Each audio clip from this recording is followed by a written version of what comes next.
હાલ થોડાક સમયમાં ગયેલી નીટની એક્ઝામના જે પેપર લીક કૌભાંડ હતું એનું અમે રજૂઆત કલેક્ટર સાહેબને દેવા આવ્યા હતા કે વારંવાર આ ગયા વર્ષે પણ આ નીટની એક્ઝામનું પેપર લીક થયું હતું ત્યારે પણ અમે રજૂઆત કરી હતી. આમાં કોઈ ગંભીરતાપૂર્વક કાંઈ નિર્ણય નથી લેતું, જેના કારણે હજારો વિદ્યાર્થીઓનો આશાનું કિરણ ક્યાંક ડૂબાય છે.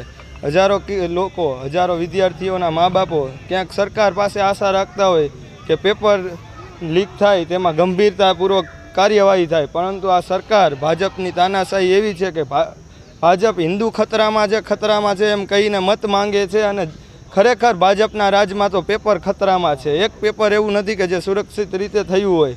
આપણે જોઈ શકીએ છીએ કે બધા જ વોટ્સઅપ ને ટેલિગ્રામ ગ્રુપમાં આ પેપર 2 દિવસ અગાઉ જ જે ક્વેશ્ચન હતા એ ફરતા હતા, અને એ ક્વેશ્ચન જ એ પેપરમાં પૂછાણા, જેનું આજે હજારો લોકો પીડાય છે, હજારો વિદ્યાર્થીઓ જેને દુઃખ વ્યક્ત કરે છે કે જો આમ જ પરીક્ષાઓ લેવાની તો આવનારા સમયમાં કોઈ પરીક્ષા આપવા પણ વિદ્યાર્થીઓ પોતાનો હોસલો નહીં રાખે.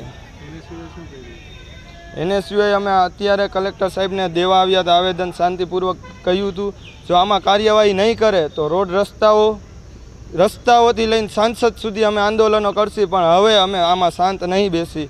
એ 1010%ની વાત છે.